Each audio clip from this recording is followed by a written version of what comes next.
You're listening to From There to Here. Hello, my name is Josh, and with me is Justin. Today we're reviewing Season 1, Episode 19, Acquisition. On the IMDb, this has a rating of 7.5.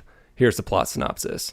Almost the entire crew is left unconscious when 4 Ferengi pirates raid Enterprise. A still unconscious Trip is the only one who can get rid of them. Okay, this has an original air date of March 27, 2002.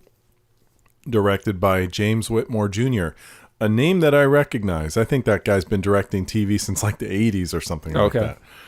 Let's see. I have to scroll down a bit to find the one I was going to read. A little bit of trivia. So, to sum up part of this paragraph, obviously there was an issue or a potential issue with canon as to the Ferengi meeting humans, and Picard and the Enterprise were supposed to have been the first ones that ran into them. Sure. So that summarizes kind of the concern. So let's see. Mike Sussman, who I think was a writer or a producer or both, said it was one of the, quote, one of the more controversial choices, but I think we structured the show in a way that preserves Picard's first contact with them, end quote. He also joked that chronologically, first contact with the Ferengi really occurred at Roswell in 1947 in the Deep Space Nine episode Little Green Men. So at some point, you just got to let it go. Mm-hmm. And obviously, in this episode, they never mention the name Ferengi. So this is just an alien race that they met that they would describe as having big ears, and they were trying to steal shit from them, which honestly, people have tried to do from Enterprise before. So there's nothing historically that would really key anyone into once the Federation officially meets the Ferengi to say, oh, those were Ferengi. Sure, could have been, but who knows? You know minor continuity things like that I don't care about, unless it's a big and they were aware of it, obviously, and they made efforts to make sure that things, and I honestly don't think many other people cared. I don't think so. I think it was obvious, because they never mentioned the name Ferengi, that they were trying to keep it low key. That's why most of the crew is knocked out. Didn't even cross my mind. I didn't care. I mean, whatever. Okay, well then let's just jump right into it. What'd you think? Well, oh God, after last week's episode, this was a breath of fresh air, because oh my God, last week's was a stinker. I mean, it's like the series opened the door and some fresh air came in, and Rogue Planet just went right out the window. I was like, thank God, because I was stinking up the place. That was forgettable and boring. This one was fun. It was light. I had a good time. It wasn't laugh out loud funny, but no, it had some moments. Sure, but I overall I really enjoyed it. I could tell you liked it much more. I didn't see you nodding off at all. No, I really did enjoy the episode. Okay. It's not perfect. It could have been a little better, but it was, like you said, very much a breath of fresh air. It didn't need to try too hard to be better than last week. No, it didn't. And no, I wish I knew. I would have to really look it up. That name, Mike Sussman, for example. I don't know if he was or was not connected to Deep Space Nine, but obviously we have Jeffrey Combs. Right. I mean, every time you have Jeffrey Combs in an episode. Anytime you have Jeffrey Combs, you're in for a fun time. And he has played a Ferengi before. And you had oh my gosh, Neelix. What's Neelix's name? Ethan Phillips. Good Lord. Yeah, Ethan Phillips, who himself has played a Ferengi before. So these guys know Ferengis. They know Star Trek. So I think there was aside from the fact that you have 2, if you count Clint Howard, 3, and you should, good actors playing these heavy makeup character roles. Aside from that, because you have to have a really good actor in heavy makeup like that, and those guys are good enough to shine through, but they know Trek, so they're, especially these characters, so they're able to bring it, whether it's, and I don't think it's on the page, it's just they know what to do. Jeffrey Combs, for example. Clint Howard, the only other episode he was in was that TOS episode when he was a kid, right? You know, I don't think so. I think you are missing something. Okay. I'm missing it too. I could swear he's in something else. I just don't know what. Okay. But I'm pretty sure, I think he even showed up sans makeup in something. in a bit part. Don't quote me on it. Somewhere in there, I think he's been in Trek before, aside from the TOS episode.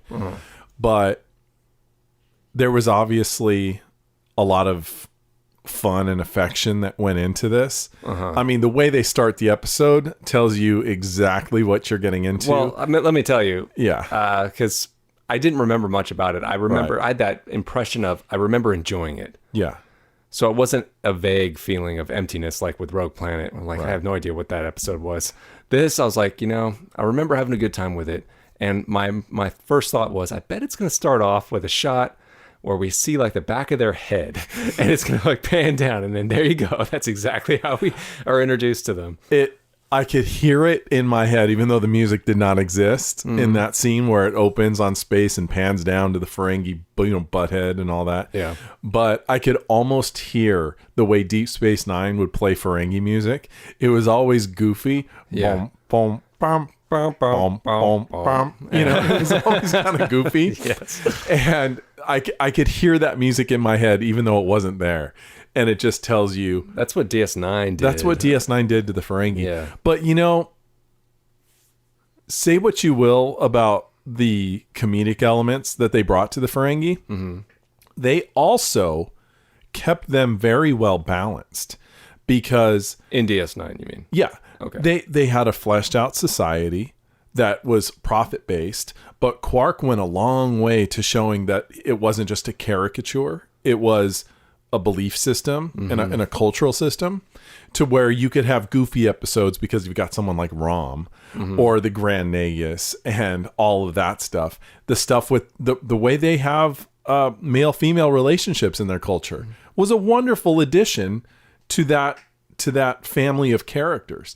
And well, this episode was it was superficial in comparison. It was. You were basically getting like the best hits of my Ferengis point though here. is that because of the groundwork that Deep Space Nine laid, Yeah. you're able to have these guys be both somewhat threatening and goofy at the same time. and you believe both. Because it's a hard line. It's a planet solar system away from what we got in the last Outpost when Oh yeah, yeah, yeah, right. Where okay, there's a lot of references, callbacks, whatever you want to call it. They reference Umox.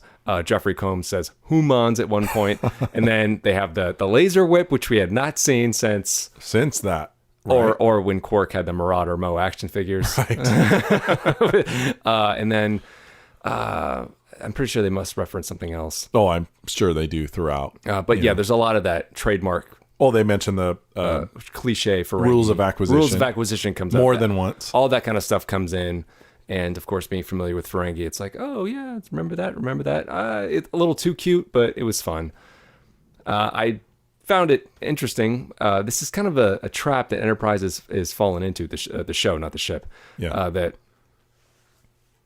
because they are an earlier series, they don't have they don't have the universal translator quite worked out. Right. So they're going to run into instances where not every species is going to be speaking English because they haven't deciphered yet. Right. So that happens here. Right. And I can imagine that probably would be kind of annoying for the writers. So for the first act of the episode, when the Ferengi have come on board the ship and everyone's unconscious, they're speaking Ferengi. We don't know what the hell they're saying. I mean, I guess it's not really that important, but because we can figure what they're saying. It's kind of I kind of had flashbacks, nightmare fuel flashbacks to the Star Wars Holiday Special with the Wookiees grunting at each other for 10 minutes. Well, no, it wasn't anything like that, but they could have very easily had that first act where before Trip really encounters them, they could just be speaking English for our benefit, and then when it cuts to Trip's perspective, to show that they're really speaking Ferengi. Yeah, they could have given us subtitles. They could have something. But I don't think we're missing anything. Yeah, but that's something I figured would be kind of a thorn in the writer's side. Yeah. Like every once in a while, like, okay, do these people speak English yet or not? Do we have to use the universal translator in this scene or not? Right. Probably got annoying after a while. I think they kind of cornered themselves in with that. Well, you did mention Trip, and the episode doesn't begin with Trip, but as soon as they brought us to Trip, which I think was still in the first act, he's in the decon chamber in his blue undies, his Yeah. blue tank top, and his very tight underwear. So you can see how large his crotch is. And I'm like, oh, that's what this episode is. It's Die Hard on Enterprise because Trip is the only one left. And the Ferengi are obsessed with finding the vault, just like Hans Gruber wanted to get into the vault. You said that as we were watching it, Yeah. and I really wish they kind of had gone that way and had Trip crawling around in conduits and do a lighter. No, I have like a flashlight, like and do something. Obviously, not quote it now I know verbatim. what a TV dinner feels like. Sure. Now I know what a synthesized dinner feels like, or some sort of Star Trek. Just have fun with it, honestly. Yeah. And It's like, I kind of wish they had done Die Hard. Joe and Starfleet get together, have a few laughs. That would have been so funny. And they should have just gone with that and had it be Die Hard. Yeah. And had them talking on walkie-talkies the whole time. That would have been fun. And have him go, are you still with us, Mr. Human? Yeah, why not go all the way with it? Yeah. Who do you think you are? Zephram Cochrane. I was wanting them to do like a Yippee-Ki-Yay line, but they didn't do that. Yeah. What would the Starfleet equivalent or Star Trek equivalent of Yippee-Ki-Yay be? Oh gosh, I don't even know. I don't know. I'm totally blank. Maybe you just could have said there are 5 lights. I don't know. Or 4 lights. Been a long road, Ferengi. It's been a long road getting from there to here. That would have been good. Yeah. So Trip is going to be the John McClane pretty much, and he kind of is, and he's kind of wandering around in his underwear for a good act at the good second act or so. Yeah. Trying to figure out what's going on. Thankfully, though, by the time I think the third act starts, he breaks into His own quarters and he puts on a uniform. I was like, thank God. I don't want to see this guy in his underwear. Yeah, I didn't need that. I was like, because the joke is worn thin. It's bare. It's over at this point.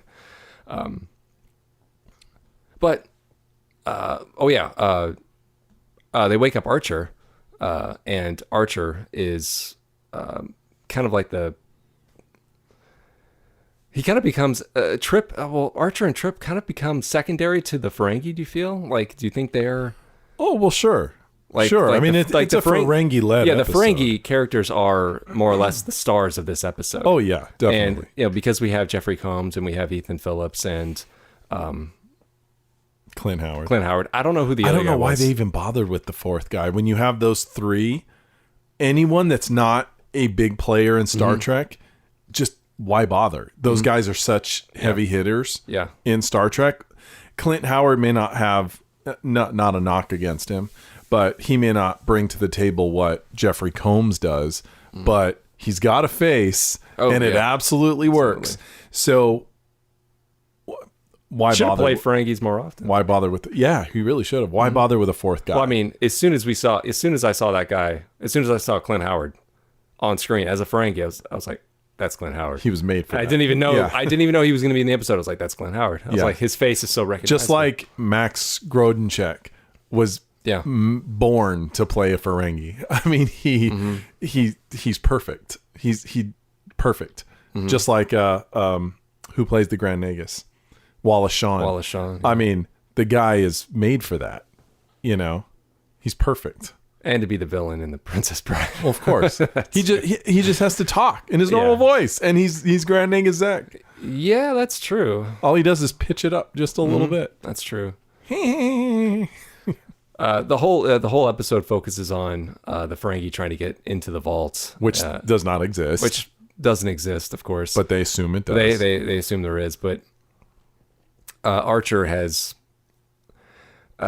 pretty much has to play stupid for the most part in order to win over. I wouldn't say he really plays stupid as much as he's doing the cliche where he's bonding with his captor and churning him against his friends, which I could not help but be reminded of the Deep Space Nine episode. Yeah, I understand about where One Little Ship. Was that One Little Ship? Yeah, okay. Where the Jem'Hadar have taken over the Defiant, and Cisco tries, he's working this guy and he's doing not a bad job, but then the other guy hears him and he threatens to cut his throat and kill him. He's like, don't try that shit. Well, which one? Or it is the guy he's trying to turn. Wait, am I thinking of another one? Which one are you thinking of? Where the Jem'Hadar realizes what is going on, that Cisco's working him, and he turns to him and says, I think I've told you enough already. Yeah, no, that is it. That is one little shit. Okay. Yeah. Okay. And then I think it's third Ramataclon or whatever. No, that's the other one. Okay. But yeah, the Jem'Hadar aren't stupid. He knows full well because he's like, I know what you're doing. It's tactic 101. Mm-hmm. He's like, if you get that guy to turn, I'll kill you and him. So don't even bother. Yeah. You know. Yeah. And Cisco's like, dang it. You know? Yeah. But this, of course, it's working like gangbusters, and it works partly because Jeffrey Combs is just that good. Well, Jeffrey Combs is playing against type, I suppose. He's playing more like I don't know what to call it. In Jeffrey Combs' like Star Trek history, he's usually the one with the upper hand. Yeah, he's nothing, whoever he plays. He's nothing like Wayoon or Brunt or I forgot his Andorian character's name here. Shran. He's nothing like Shran here. He's the runt of this group. Exactly. He's not respected, and he's likable.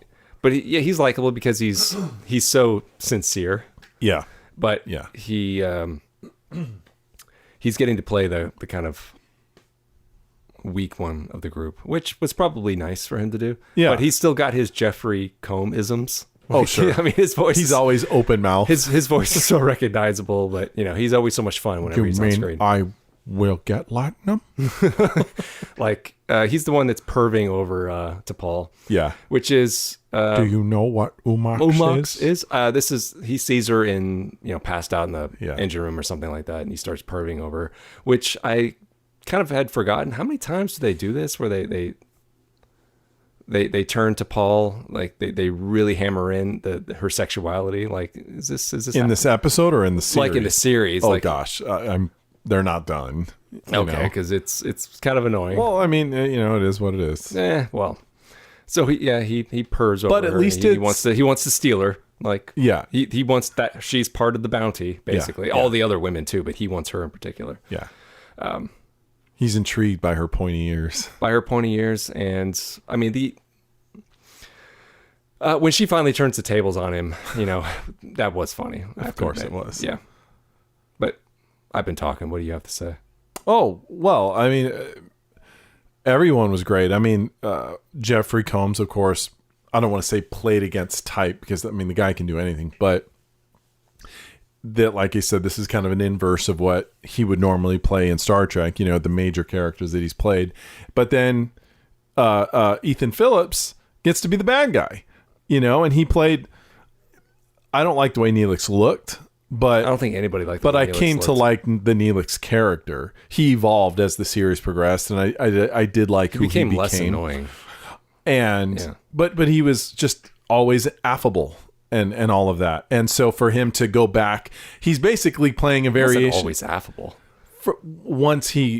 Once Kess was gone and he was able to get out of that. He stopped obsessing over that. And he changed and he really dug into the whole ambassador. Probably because the writers had realized the creep of the character. but they churned him and I respect that. Okay. And getting to play this character. So he got to play the bad guy, which was like a variation on a theme of what he played a couple of years after Voyager ended. Yeah. And then he played a Ferengi in TNG. Which Menage a Troy. Nog, be silent. He was the first officer of the Ferengi vessel that took. Really? Yeah, that was him. You sure? Yeah, and he tells the captain because they're doing the same thing. They're working the captain, trying to get him. And Ethan Phillips' Ferengi character comes in. Nog, be silent. He's trying to get your codes, you idiot. He's the only one that sees what's going on. Okay. I mean, I remember Menage a Troy, but I don't remember that part. No, that was him. Okay. But I mean, overall, I enjoyed the episode. Perfect. No, I think they maybe spend a little too much of their screen time hunting for the vault rather than coming up with kind of a more interesting interplay. We jokingly say, they should have just done Die Hard, but why the hell not? And have it make it a more of a cat and mouse kind of a thing. Okay. And just kind of dig into the concept. Like, you're bringing Ferengi in there. No one's going to take it too seriously, nor should you. Yeah. And so just have fun with it. You got Trip in his underwear. Hell, have it start like the opposite of Die Hard. If it's going to be Trip, have him start fully clothed, and as the episode goes on, he's got to shed stuff off for one reason or another. And it would be just another thing we laugh at. Just make a fun episode. And well, it was fun. Well, it was fun. Yes. Go all out and just have it be a blast. Mm-hmm. Well, I'm surprised they went as far as with it as they did. Honestly, I am kind too. of an homage to, given that they I mean, the do you think? showrunners. Honestly, come on. Yeah. In the writers' room, they were like, "This is Die Hard, right?" Well, it's not like they ever committed to the Die Hard concept at all. I mean, he just happened to not be in his clothes when it started, but he wasn't crawling through conduits or anything like that. Pretty damn close. Yeah, it wasn't even. They did. If they were thinking Die Hard, they didn't embrace it. That's for sure. I don't know, man. I'm gonna have to fight you on that one. I don't feel like felt they like did. it to me. I don't feel. He was like looking from ceilings, looking down at them. Like in sick bay. Remember that? Like John McClane did that. Not enough. They were looking for the vault. Not enough. If they wanted to, all Hostages. they had to do to on. give us a clue to make it more like Die Hard is have them on comms together. I got your buddy. Now I'm coming for you. Whatever. Some fun things like that. Now I have a phaser. Well, okay. Well, that's just silly. You're gonna put the ho ho ho in there too? Yeah, right. Are you a human? Human. Yeah, I mean, why not? But I mean, what is there to say? It was a lighthearted episode. It was never intended to be anything else, and it was enjoyable. Jeffrey Combs makes that cliche where the prisoner is working the guard. Except it's the other way around.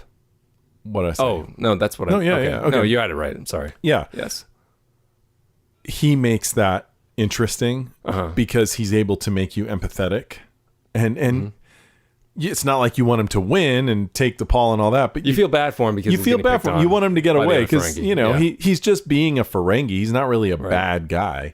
Whereas the other guys seem more sleazy. Oh, especially Clint Howard. Of course. But again, like, why did they have that fourth guy? What was the point? I don't know why. Unless that guy is someone that we're just not recognizing. I saw the names in the credits. They could have easily given the lines to... I think it was... I think the guy's name was Matt Malloy. Okay. Yeah, Matt Malloy. I don't know that name. I don't know who he is, like if he has an association with Trek. I hope he does, because kind of why would you throw someone into that you're going to get swallowed up. Right. They're all so good at that. But whatever. I mean, that's not a problem. Do you ever wonder, like, in an episode like this where, I mean, I guess we could compare it to Starship Mine, basically another Die Hard on a ship. True. Where you have maybe one principal character, which in that case it was Picard, but here, you do get three. You get Trip, and then you get Archer, and then you get T'Pol. Yeah. And then the rest of the crew is unconscious throughout the whole episode. So they're basically not even in it.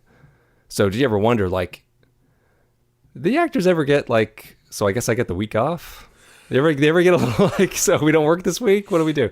I mean, they had to lay there. I mean, they had to lay there for like an hour? Like, as they were, like, getting to set up the light, block the scene, that kind of a thing? I don't know, but you're probably right, though. They probably look at that as like, this is as week a day off. Week off. No shooting that week, Go on vacation. Yeah, why not? Like, you ever wonder what the actors do during their schedule? Like, did they plan for that kind of thing? Because it's a good question. It always comes into my mind. Yeah, like Phlox, they did one shot. Yeah, with Hoshi, she had one or two. Maybe two, but they would have filmed that. Mayweather, you saw like the back of his head. Yeah. And that was it. I assume they were probably off. You only saw Reed once on the bridge. That was it. Huh. Didn't see him the whole time. No, not even after the episode ended. They didn't wake up and talk, have lines, nothing. That's true. They didn't. So basically, yeah, week off episode for them. Yeah. But yeah, I mean, I don't know what to say other than it was enjoyable. It was fun. I wish it was a fun romp. Yeah. It ends reasonably well, where they get the upper hand on the Ferengi because the Ferengi are always willing to sacrifice logic for profit. Yeah. Which is how Trip ends up trapping him Sure. in the end. And yeah, satisfying enough. Mm-hmm. So what would you grade the episode? Oh, I would give it A-. Really? Yeah. Okay. I think it sets out exactly what it intended to do, and it achieves it, and it was enjoyable, especially after last week's slog. Yeah. I think we gave that one a D-. I think we did. Yeah. This was enjoyable. Yeah. It was enjoyable. Okay. Thank God. And I would not have been surprised had they done this, given that Enterprise as a show was trying to establish its own thing. I would have been disappointed had the Ferengi been depicted in a way other than what they were, because that's what we know Ferengis to be. If they had gone another, like, and I'm not knocking the show has the Vulcans be a certain way. So then that's fine, because there's a reason for that and it builds on that. But if they were to have changed the Ferengi, I would have been disappointed, because the Ferengi are the Ferengi, and just enjoy it for what it is. And they did. They embraced it. They had fun. Well, like you said, by that point in time, DS9 had cemented the Ferengi in a particular way. So I don't think there was any way around it at that point in time. The only thing they could have done was had them be more militaristic, like they were in TNG, in Last Outpost, which honestly would have been boring. Oh yeah, it wouldn't have been. Fun at all. It wouldn't have been any fun. You're like, well, where's their profit? You. Good. Well, I think the TNG writers realized that. That's why they changed them after that. Because, yeah. Do you think this episode was done as kind of a ratings grab, an attention grab? Or do you think they were just looking for something fun? Like it was Sweeps Week or something? Something like that. Yeah, maybe. No, it didn't feel like that to me. Okay. Just curious. Obviously, they want ratings every week.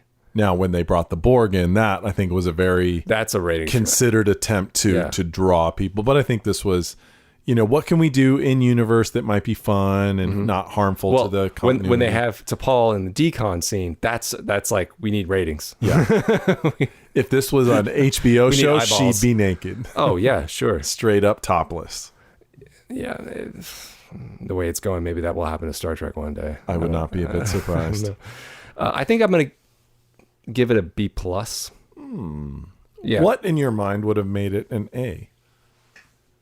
If T'Pol was naked. T'Pol what? If T'Pol was naked. Well, that would have made mine an A+. A++.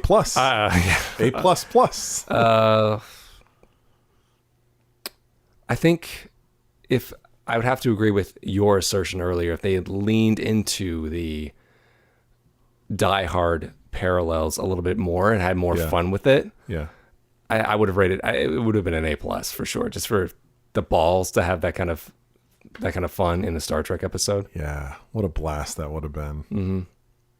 But we do have a few things we were going to add. Okay, yes. Yeah, we come up with some categories we wanted to add to the show. Yeah. So I thought of, best of, worst of. And yes. We have 2 prizes we can award thus far. We're not saying they're going to they will be awarded every episode, but the first prize is the Shatner Award for Best Dramatic Performance, and the second one is the Janeway Country Music Award for sticking your nose into other people's business. Yes. I don't think that one gets an award. Nobody was sticking their nose in other people's business. I mean, Trip really stuck his nose in the Ferengi's business, but he had to. Yeah. I think, best of, worst of. I'm gonna say best of for me was probably the scene between Jeffrey Combs' character and T'Pol, where she's working him, and he's like, "Oh, do you know how to do Umox?" And she starts to, and then that was good. Probably my favorite, probably the best moment in the episode. Worst probably would have to be Connor Trinneer in his underwear for a good 15 minutes. I don't think that was necessary. And I think I'd like to award the Shatner Prize to, I think, Connor Trinneer for this episode. Okay. For when he and Scott Bakula get into their fake argument in front of the Ferengi. He's trying to convince the Ferengi that Hoshi is his wife, and then they're like, "No, you're going to give him the gold." No, no. And then they have to play fight. I thought that was that very dramatic, very good. I really think they should have played that up more. Had a lot more fun with I think so too. And it was a shame that it ended so quickly. I mean, they really did not exploit that scene as much as they could. They could have had a blast with that. Oh, absolutely. Yeah. I'm tired of sitting here on this ship when you go down to every planet and you bed every woman you come in contact with. You and your dog. But it's tired of that dog getting better treatment than the rest of us. That moment where, the dog did show up in this episode. Maybe if you did better work than the dog, you'd get more stuff. See, there's another moment where we felt like they could have gone a little further. Yeah. They just didn't quite have just the guts. Just lean into it. Yeah, just go for it. Just go for it. Go for it. What would you say? Best of, worst of? Best of, worst of? Well, I mean, the scene with T'Pol when she's, working over the Ferengi, does the Umox, yes. Okay. I would say the next best of, since you said that one, was the little exchange between T'Pol and Archer when they've taken the ship and she's holding the key and he goes, because he's handcuffed. Yeah. And he goes, well, unlock me. And she literally dangles it in front of him. And she goes something like, you said I'm this and I'm that and I'm this, and he goes, hey, it was a joke. It was all for this. And then she cups that thing like she's about to walk away, and then he gets all serious. I said unlock it. That's an order. For a minute, that was enjoyable. Yeah. And it was fun to see her play with him. Yeah, that was fun. She looked like she was really enjoying it. It looked like she was about to laugh and smile. That was enjoyable. Worst of, yes, aside from absolutely not needing to see Connor Trinneer in his underwear, that did nothing for me whatsoever. Mm-hmm. Gosh, I mean, worst of is honestly that they did not exploit some of these things as much as they could have. That's not really bad, though. I got to pick something. So, no, it's not really bad. So bad. If you have a bad that aligns with mine, that's fine. No, then yeah, I would say that's about it. It aligns with yours. Did you give your Shatner award? Do I have to? Do you want to award anyone a Shatner award? Let's see, for best dramatic performance. T'Pol did do a good job taunting Archer, with that key. She did. But I don't think that's worthy of a Shatner award. Do you want to give a Shatner award to all the extras for pretending to act like they're knocked out?